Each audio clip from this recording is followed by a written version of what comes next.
With that embarrassing loss to USC on Saturday, are the title hopes for the Illini out the window? Let's talk about it.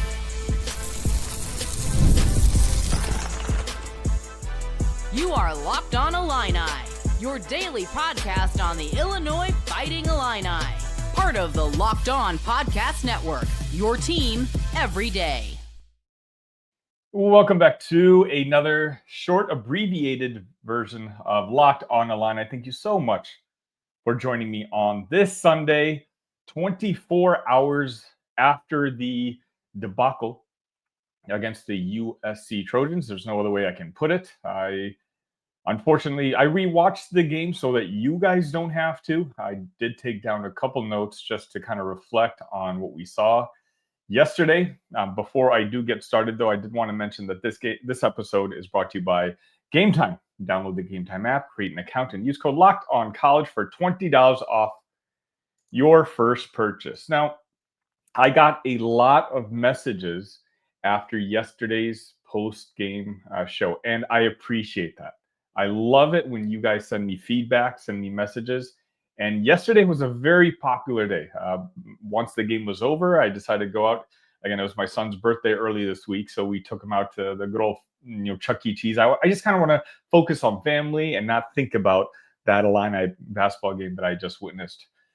But when I came back, my inbox was kind of full and saying, Sunny, that was very unlike you.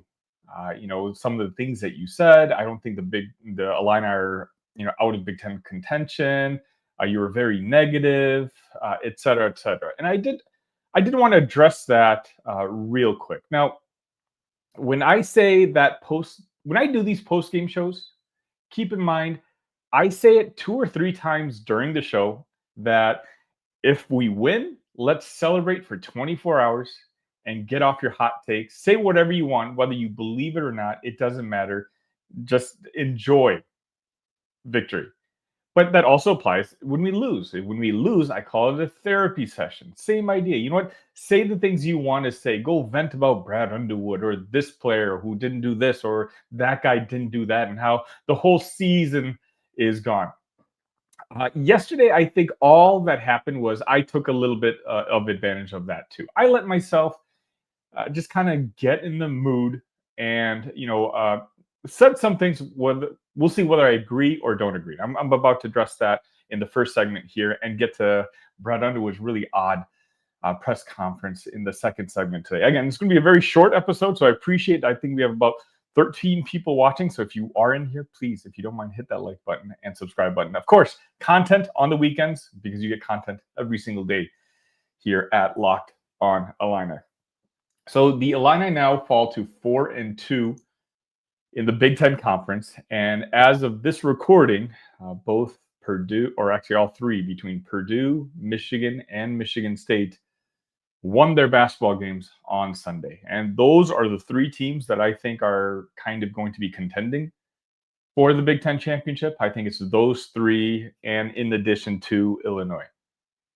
So at this point, Illinois has already fallen 2 losses behind of Michigan State and Michigan. And of course, Illinois plays Michigan State, I believe, on sometime this week. I believe it's on next Sunday, a week from today. And so that's going to be obviously a very, very important game. But after doing some reflecting, I kind of went back to last season. And I was just kind of looking at the game-by-game schedule. And I did note one thing. Illinois last year lost a very bad game in January, falling to 3-2 in the Big Ten Conference. 3-2, and a lot of people thought, okay, hey, our chances at the Big Ten Conference title are over. It's just not going to happen. And what ended up happening was Illinois finished the season at 14-6 in the conference. That was just 1 year ago. A very good basketball team. 14-6, obviously, last year did not win the conference because you had Purdue in the Big Ten Conference. A Purdue team that any other year, if it didn't have to go up against that all-time UConn team, would have probably won the national championship. They're 34-5 overall, and they were clearly the class of the conference and one of the, in my opinion, clearly the two best teams in the entire country last year. This year, there is no Purdue. And I got to thinking that if last year Illinois started 3-2 and finished 14-6, that is absolutely plausible for this upcoming season as well, the season that we're in. 14-6 would just be a 10-4 record from here on out. Now, obviously, if you're doing the math, if Michigan State and Michigan are already at 5-0, the road got a lot tougher. And I'm not even saying anymore that the Illini should be considered the favorite. We're going to need some of the teams ahead of us to stumble. The good thing is that we still play all three of those teams on our schedule. We have a game against Michigan on March 2nd. Purdue's the last game of the season. And as I mentioned, Michigan State, we're playing sometime this upcoming week. So we can make up a game and make up some ground there. But what's going to happen is we're not going to be able to stumble in games like USC anymore. We're not giving ourselves much of a leash if the goal is to still win the Big Ten Conference. And it should be. It should always be. Now, whether that's Brad's ultimate goal, I doubt it. I think he's kind of moved on from that phase. Of course, it's a short-term target during the season that you want to win the Big Ten Conference. But I've talked about it on the show before. I think Brad slowly, as we accomplish different goals during his tenure here, he's raising the bar. And I think the goal of this season and every season moving forward is no longer win the Big Ten Conference. You know, a school like Indiana, right now, their goals are to win the conference. That's what they want to do because they haven't done it in so long. Schools like Wisconsin, maybe even Michigan State, their goal, if they win the Big Ten Conference, it's a successful season. Illinois, now we've gotten to the point where we compete and contend for the Big Ten Conference every single year. Knock on wood. It hasn't always been like that, but we're there now. Up until last year, the goal I feel like was to make the Sweet 16, just because we were never able to just jump to that level and make it to that second weekend. Well, we did. And then now I think the whole entire landscape has changed. And it's changed in the sense we've seen what our roster looks like this year. Chester Frazier is no longer an assistant coach at Illinois. And while I'm sure there are some personality issues between the staff for why Chester decided to move on, I do think that some of it has to do with Brad Underwood realizing that Chester was very good at recruiting a certain type of player, a very good college basketball player. And you can win conference championships with very good college basketball players. But Brad talked about it during the offseason, that when he walked off the floor after that loss to UConn in the Elite Eight, he's like, I just saw what a national title team looks like. And a national title team has NBA players, lottery picks, length, shooting, all that. And I do think that maybe there was some sort of philosophical difference. And so Chester has moved on to West Virginia. And Brad right now is building his roster of more so players who are going to play professionally domestically here. Not necessarily guys who are going to be good college basketball players and play in Europe. No, he's trying to bring in lottery picks now. And you know what? He did. He's brought in Kasparas Jakucionis. He's brought in potentially, the jury's still out, Will Riley. And we're in contention for some of the top 4 and 5 star players. It's because Brad wants to win the national championship. And so I can say without a single doubt that my opinion on whether this team can win the national championship hasn't changed. And I know some of you might disagree with that. Some of you, again, the taste may still linger in your mouth. But again, I watched that game late last night. And all I can attribute it to is sometimes you just have a bad day. Sometimes you just put your underwear on the wrong way, or you put your wrong shoe on the wrong foot. And, it takes you a second to realize that you're just discombobulated a little bit. And you're just not working at 100% efficiency. By the way, that was a horrible example. I don't think anyone puts their underwear on the wrong way. I apologize for that. That was awful. But you get my point.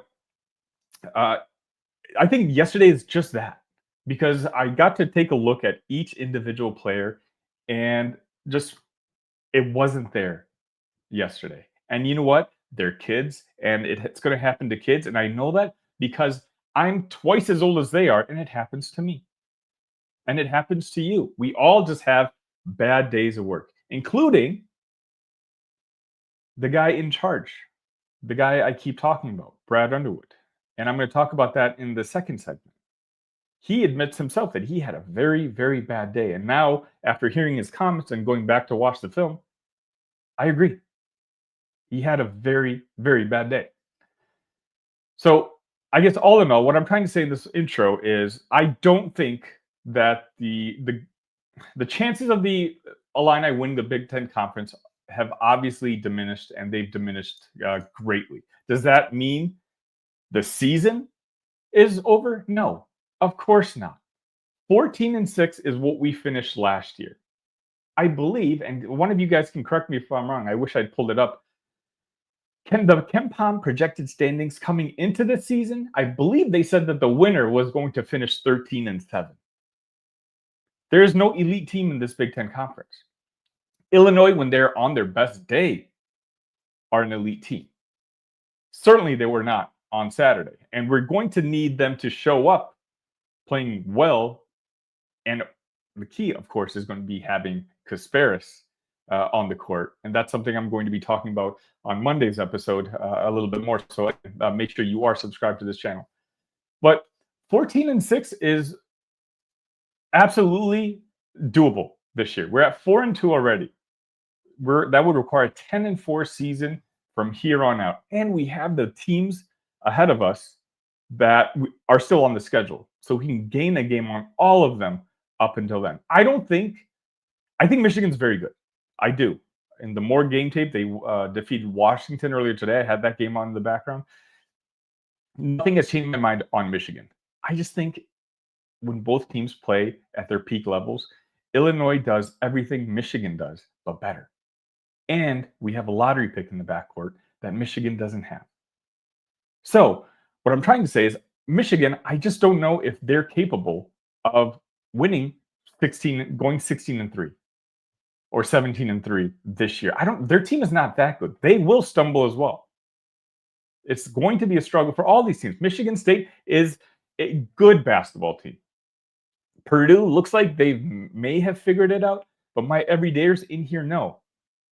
I said this maybe 2 weeks ago, that Purdue's schedule to start off the Big Ten season is very easy, and that they'd roll off 4 or 5 straight wins, and that your friends from West Lafayette are going to start feeling good about themselves. They're going to start feeling cocky about themselves. But they went up against teams that don't really match up with them very well.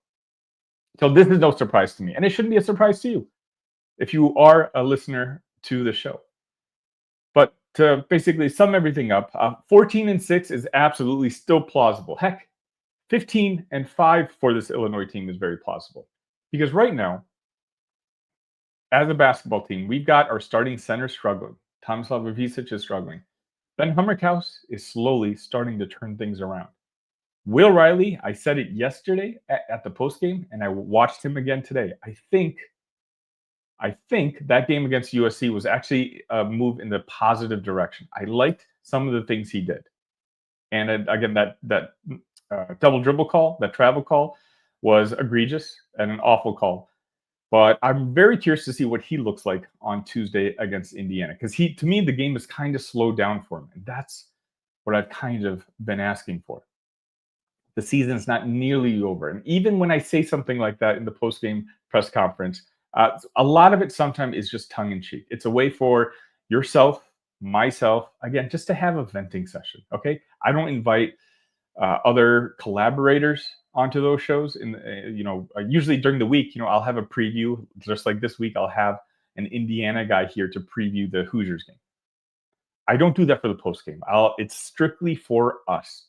And it's a way for us. Look, we're not in college. Well, some of you might be in college, but a lot of us are more adults now who don't who watch the game and don't necessarily watch it with friends anymore. We're your friends here. This Locked On Illini community is your new group of friends immediately after the game. This is where we can get off the hot takes that you'd be telling your buddy after having 4 or 5 beers watching a game. This is a way where it's a judgment-free zone. And you guys know, I will even display comments that I completely don't agree with on those post-game shows because I want everyone to be able to come here and just vent. And the post-game after Saturday, that's all that was. Do I think the likelihood of the Illini winning the Big Ten Conference has diminished greatly? Absolutely. Do I think right now that the Illini are going to win the Big Ten Conference? No, I don't think they're going to win the Big Ten Conference. Can they win the Big Ten Conference? Absolutely.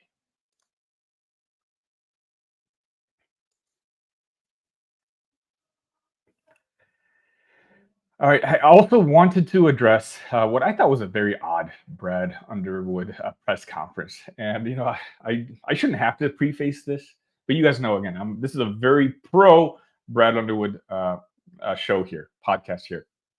And I've consistently called him a top 10 coach in the country. And I truly believe that.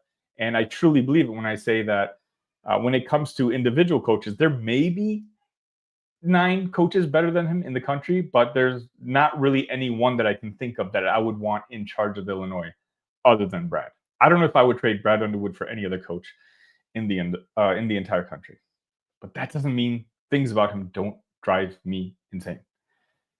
We all know Brad has his flaws and his just seemingly, I feel like he reverted back to old Brad in that game against USC. And what I actually do like, what was promising, is he acknowledged that. When Desmond Claude made those early jump shots yesterday, the original plan was Ben Hummerkaus was going to guard Klaus. And obviously, he made those shots, and so they made a switch. And at that point, Desmond literally just took it to the basket almost every single time, and very uncharacteristically was able to make easy basket after easy basket. Let's see if I can pull up that. I got 31 points from 12 for 20 field goals. And again, most of them were near the rim, which usually Illinois they don't allow. Thomas Love, he still had a bad game. And I love Tommy. I think I've been very vocal that he's been struggling over the last month on the offensive end. On the defensive end, obviously thinks he seems to be kind of the quarterback of the basketball team. Earlier this week, I equated it to kind of Joakim Noah of the Chicago Bulls teams from the Derrick Rose years. He's kind of the vocal guy. He sets everyone up, and I can see how important he is on that end. But it's no secret that he's struggling on the offensive side. But Brad said it himself, and I'll see if I can pull up the quote. So someone begged the question, like, what was so off about the team and making these switches real quick? And he said to himself, maybe the head coach was off. Their lineup maybe had as much to do with it, because even though they have 5 guys out there who aren't all shooters, it's something I don't usually do, is to overreact to things. But I did today. Illinois is successful now because of some of the changes that Brad Underwood has adopted. And a lot of those changes have to do with some of the assistant coaches that were being hated on in the postgame show yesterday. Tyler Underwood, Zach Amer are young guys, young assistant coaches who are very forward-thinking. They're analyzing the game not just at the college level, but at the NBA level, trying to figure out what those teams are doing. And I think it's a feather in the cap. I love that Illinois does this. Like, we're usually the first to try something else. And that's kind of how Brad is running the team currently, right? We shoot you off 3-pointers. We don't want you to take 3-pointers. If you want to take a 2-point jump shot, that's fine. Just work for it. Usually, again, Saturday, depending on when you're watching this, doesn't count because they let you get very close shots by the rim. But throughout the season, the whole plan is always make the opponent shoot tough 2-point jump shots. And the numbers are the numbers. Illinois, when they play really well, this year has been one of the top 10 defensive teams in the country because of the style of defense that they're playing. Brad admitted it yesterday that he disregarded the numbers. They had a plan And he was the reason that the team alleviated from that plan. So on a day where the players are just basically everyone had a bad game yesterday. I think I said those words literally at the post game, but there's only one guy after rewatching that game. And again, I can't say this enough. Don't watch that game over again. Please don't. I tried to fast forward through as much as I could. Ben Hummerkaus actually did have a pretty solid game. I was pretty satisfied. I think from him, he was just forced into positions that he's not usually forced into, because usually Kasparas can get him the ball in a more ideal situation. Whereas Ben, and again, I only got this from the second viewing last night and this morning, was kind of forced to try to get the ball where he wanted to get it, but it was just not natural. I hope that makes sense.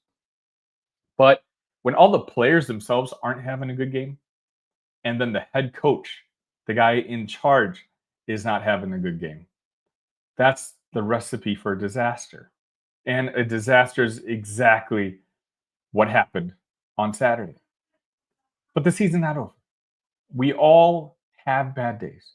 And unfortunately, it's moments like that which keep me from saying Brad Underwood is a top 3 coach in the country, because we see it happen every year. Sure, it's getting more and more seldom, and we don't see it as often, but every now and then it rears its ugly head. And, a lot of people, because of course, Brad Underwood, for whatever reason, I don't understand. I've been an Illini fan for 30 plus years, and I have very little to complain about Brad, but there's still people, even after wins, on the post-game show in the comments section saying, oh, Brad almost cost us this game, Brad, his flaws, et cetera, et cetera, et cetera. Some people like to really focus on the flaws as opposed to what makes Brad Underwood great. Saturday was a clear example of Brad Underwood's flaws, and that's okay. Again, everyone has a bad day. I really do hope that he can reflect on Saturday in future games. If something starts off in a certain way, I hope he can think back to that game against USC where he made an adjustment maybe a little too quickly, maybe a little unnecessary, instead of just sticking with the game plan. Brad talked about he woke up feeling like the team was off kilter, that they were slept on the wrong side of bed. Stuff like that drives me crazy, because it's like, what does that mean? Like, how do we address that? But it just makes you wonder if he already had that feeling coming into the game. Is that what made him so quick to pull the trigger on changing? That, hey, I had a feeling that something was not going to work, and then because the opponent executed their plays, the first couple times down the court, he kind of panicked. Maybe not. We don't know. We're not in his head, right? All that we know is what we saw in that basketball game on Saturday, and it wasn't a very pleasant game. But it's one where I think the team can learn from, and hopefully the head coach can learn from. I'll say it again. The good far outweighs the bad when it comes to Coach Underwood. But Illinois, as talented of a team as they are, and they are a top 10 most talented team in the entire country, not the conference. In the conference, there's really no question. But in the country. But if those guys aren't playing well, and they're not executing the game plan, and the coach is not doing a good job coaching, they could lose to anybody.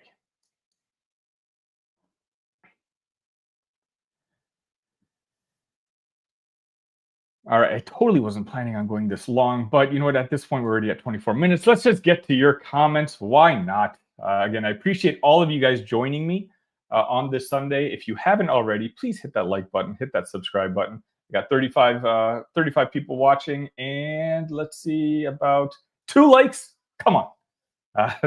The math is not mathing, as I like to say. Again, content every single day. And shout out to the PH Club. If you're not in the Discord, you may not know what that means. So go ahead and join the Discord. We have a lot of fun there all day long. Justin starts off saying, is that West Coast time? I originally had this plan for like 3 hours ago, but then life just kind of got in the way. Steven asks, where do you have the Illini ranked in Big Ten now? Steven, so that's a tricky question. And I'm going to talk a little bit more about it on Monday's episode. Every Monday, I bring on JR from the Big Ten Huddle, and we do a literal power ranking. So it's usually him giving his viewpoint. I will give mine here for the sake of your honoring your question. I still think Illinois is the best team in the conference. That hasn't changed. There's too many things that went wrong on Saturday that was so uncharacteristic that in my head, I can't help but just chalk it off as a bad day. If it was one or two things and the team still played, I still recognize that team and they just weren't executing, that'd be one thing. But so many things that look different. I know, I can't do this at the end of this. It's not like we can scratch off this loss and say, hey, it doesn't count. But when it comes to my overall impression of the team, I still think Illinois is is the best team in the conference, especially on their best day. But if you're asking me in terms of how do I feel like the standings are going to turn out, I think it's going to be Michigan 1, Illinois 2, Purdue 3, and Michigan State 4. Jason asks, how do you feel about Tyler and Hamer as assistant coaches? What exactly do they do? Jason, so I ended up answering your question before even seeing it. Maybe it's something I'll have to jot that down as a note. I'll kind of devote a segment to it in a future episode. But, they analyze the game of basketball and they look at what's working and what isn't working and what it takes to win a basketball game, and not just, X's and O's and whatnot, but it's just also doing the math. And I know I'm at the age where I was a kid when Moneyball came out, right? And that's kind of the introduction to analytics. And now it's just taken over sports, in particular in baseball. I don't understand half the stats that are shown on the screen during Cubs games now. But, basketball is going that way too. Basketball is still behind baseball, but you've got these young minds who are playing that analytics games. And right now, Tyler and Zach, I'll be honest, I've spoken to people in the industry, and they are very high on Tyler and Zach. And that's what has influence on my decision, on my feelings. I've obviously never talked to the two guys before. And, Tyler being hired as an assistant coach when his dad is the head coach, of course, looks a little fishy. But when I hear stuff like Tyler Underwood was one of the big guys, the influences of last year's offensive shift in philosophy, and we had arguably the best offense in the country last year. And then this past offseason, again, when I started asking people around, they think Tyler Underwood's a future star. They think he's a future head coach. And some have mentioned, not necessarily at the college level, but at the NBA. Not now, don't get me wrong. I'm not saying he's going to be a college coach in 5 years. He's still got some work to do, but apparently he's a very intelligent, he's got to be in his 20s. He's a very intelligent kid with a really bright future. And I know a lot of Illini fans don't like him being on the staff for some of the reasons I mentioned earlier. And I'm not even saying I blame you. I'm just saying I'm giving him the benefit of the doubt because I think from what I've seen on the court that the good outweighs the bad. Zach, I don't have as much of an opinion on just because I don't know as much about him. Obviously he was hired as Tim Anderson's replacement since Tim left so late during the summer. But it's going to be interesting to me if Zach is hired full time or if he's just kind of a placeholder. And then next year, Illinois has the opportunity, because they will. Illinois will have the opportunity to hire a top assistant coach because we're going to have a lot of money to offer them. And we're a national program, one that hopefully, has a long March Madness run this season as well. Jason says Riley's defense was horrible against USC. Yeah, everyone's defense was very bad. And again, even Tomislav, Kylan Boswell did not play well defensively. And Kylan Boswell, in my opinion, should be the Big Ten Defensive Player of the Year. But, and a lot of this has to do with Kasparas, which, again, is going to be the topic of tomorrow's show. So make sure you're subscribed. When Kasparas is gone, Kylan has a lot on his plate. And I just don't know if that's the best way to use Kylan. William says Morez got pants on the paint on defense. He had a deer in the headlight look more than once yesterday. Yeah, he was able to grab rebounds because Morez Johnson, say it with me, was put on this earth to grab rebounds. but he didn't have a good game either. As you said, the shots weren't falling, and it's something he may be able to get the basketball, but he didn't know what to do with it yesterday. But that's just kind of what, again, the entire team looked like that way. NDF says, guys, we did this exact same thing last year as Maryland, and look what we did last year. NDF, I don't know if you joined late, but that's exactly what I said in the first segment. That Maryland game is the first thing I thought of, and I brought it up in the postgame on Saturday. It happened last year. Sometimes, do I wish it happened? No. But, you take the goods with the bad, and then hopefully the bad just doesn't happen very often. NDF says, we are still fine, and I do agree with you. Philip, friend of the show, friend of the Discord, says, need KJ to balance things out. He's the offensive constant we need. We saw the highs and lows of the offense without KJ in back-to-back games. Ken says, why do we have no clue about the seriousness of our lottery picks injury? And Jason's basically asking the same thing. Anyone know how KJ hurt his forearm? We don't know because the team doesn't have to tell us. It's just reality. Brad, I don't know if he just took the shortcut. Derek Piper of 24/7 did ask him about what he knew about the injury, and Brad said that, I don't ask the doctors, because if I know, it puts him off his mental game. So I wish I had more information, and trust me, I've reached out, but everyone's being mum about it. All I know is that he is practicing. He's doing the full physical 5-on-5. He just doesn't feel comfortable right now, and apparently there's some sort of swelling. It doesn't look like it's structural, because if it was structural, he wouldn't be playing. He wouldn't be practicing. Because this is all out practices that he's doing during the week. So, that could be good news. That could be bad news. Good news in the sense that my thinking is he's coming back sooner rather than later. But bad news because we all just sit here in a fog trying to figure out what is going on. William says yes. And yes, I think Ben played better than anyone else in Orange yesterday. I would grade him a B. Anyone else, C or under. You know what, William, you kind of gave me an idea that I had earlier on in the season. With football season, I always did grades afterwards, and I'm rewatching these games anyway. With football, it was different because I got to watch the all 22s, and with basketball, I can only watch the broadcast because I don't have the access to, I think it's called Synergy, to really go deep and look at one player specifically. But maybe just based on the broadcasts themselves, because I'm watching these games, I'll start doing grades during the week. If that's something you guys want, let me know in the comment section, and that's something I can kind of move forward with if that's what you guys want. Because again, this is technically I'm hosting the show, but this is your show. Ken says, we are going nowhere without KJ. I hope Sunny will address this. I think you're talking about the KJ injury. I wish I had more information for you, Ken. I just don't, and I'm not going to lie. I'm not going to make something up just to look like I'm an insider or something. I don't know. Jason disagrees with me. Says Underwood is not a top 10 coach in my book. Maybe I'll save that for an off-season episode. I'll go through the list of top coaches and where they fall. Jason also says Hurley. Hurley's my number one. I think he's everyone's number one. And there's no doubt about it. His resume speaks for itself. Ken says, where can we go without KJ? Not very far.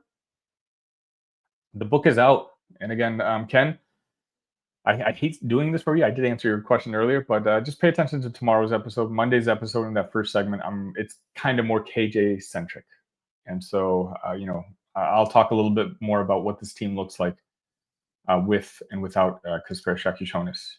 Robert says, way too early for long-term predictions with a team this young. An injury can mess up any team. I think you're overreacting as much now as you were before this loss. Proof I can't win. Of course. There's variables that can happen throughout the season. I think this team can finish, 14-6, maybe 15-5, maybe 13-7. And I guess that's all I'm trying to say. I don't think I overreacted yesterday necessarily, just like I don't think I'm overreacting today. But maybe I am. I could absolutely be wrong. King TL says, not gone. They could turn it around. Richard said, don't count out Oregon. Nice comeback at Penn State. Did they end up coming back? That was the game I was watching before I went live today. All right. Jason also says, curious who will be our new KJ next season. I know I'm looking too ahead. Yeah, absolutely. With Brad Underwood teams from here on out, we all have no idea what this roster looks like. You just at this point have to trust Brad. That's kind of what he's built, that trust after all these years. And this job that he did this past offseason, basically turning over a roster completely from an Elite 8 team and to now we're the point where I'm sitting here saying we're the most talented team in the Big Ten Conference, and I still think we're the best team in the Big Ten Conference. He's earned my trust. And finally, Ken says, thank you, Sunny. I'm watching all the way from Puerto Vallarta, Mexico, where I live. Ken, I am jealous, so incredibly jealous. But honestly, thank you for watching. Thank you all for watching. I sincerely appreciate your guys' support. Again, it's my goal to give you guys at least 30 minutes of content every single day, regardless if it's an off day. Today, I was planning on coming out for 15 minutes, and I'm already at about 36 minutes. But I do it all because you guys tell your friends. The show continues to be one of the fastest growing shows on the entire Locked On network, and I'm so grateful, and I'm so humble to know that you guys tune in each and every single day. Once again, on your way out, if you don't mind, just hit that like button, hit that subscribe button, and please join the Discord. We've got about a couple dozen of us in that Discord now, just talking about Illini sports all day long. It's a way for you to be able to ask questions to future guests, to have input on the show, all that fun stuff. And again, there's a lot of other Illini fans in there. Until next time, we'll have Monday's episode for you. We're going to be, like I said, we're talking about Kasparas, and then we'll have JR on, and we're going to find out what the new Big Ten power rankings are. I'm fearing that Illinois will no longer be on top, but we'll find out on Monday morning. Until then, ILL, love you guys.